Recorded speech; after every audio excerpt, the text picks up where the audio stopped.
चल मार।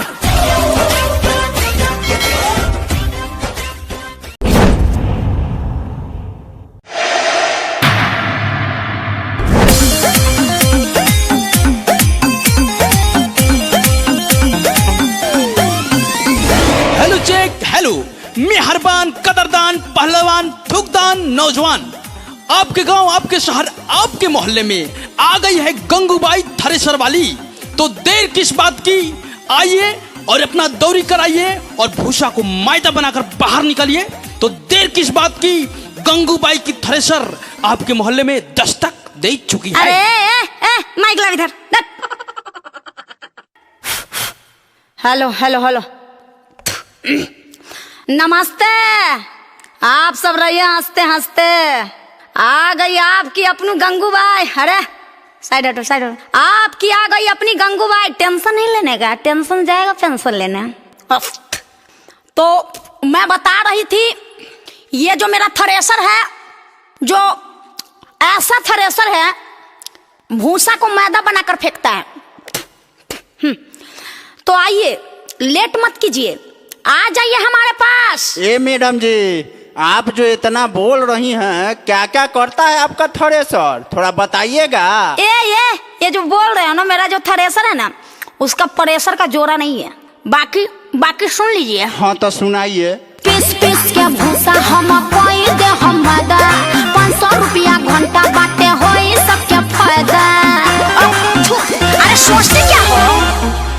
पीस पीस के भूसा हम कोई दे हम मैदा, 500 रुपया घंटा बाटे होई सबके फायदा। काम हो जाई खड़े खड़ा और खड़ा।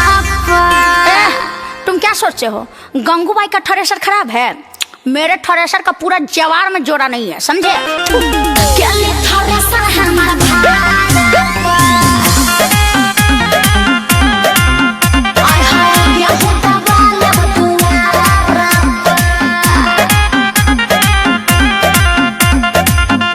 बाबू, अरे हमारो दौरिया क देबू हो। अरे बंठारे, इसको भी डालो लिस्ट में।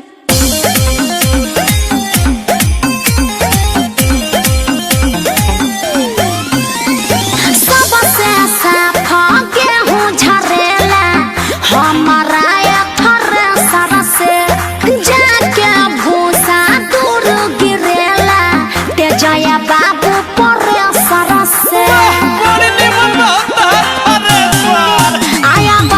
पहिले तू इस्तेमाल कलह, अपना मनवा के आके खुशहाल कलह।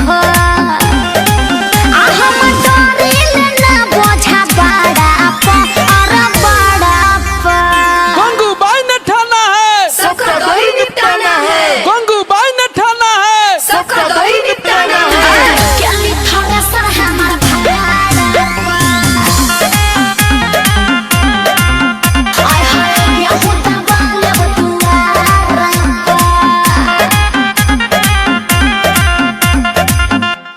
थ्रेसर वाले गेहूं के साथ साथ आप काका दौड़ी करती हैं?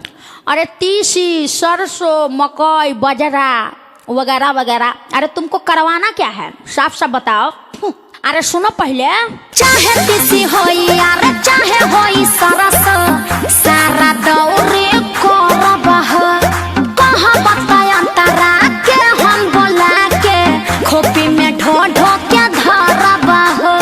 अरे लोग सही नुए माटो। अरे देखो देखो मशीन हम तगड़ा बा, आधा बाबे खातिर हो तो लोग में झगड़ा बा। कि नहीं माने वो अर्जुन हम छोहाड़ा पा। तुम्हें क्या लगता है गंगूबाई छोहाड़े पे मान जाएगी? अरे रोकड़ा लगेगा, रोकड़ा 500 लेती मैं हर घंटे का। तू तो लेबू। थ्रेसर हमारा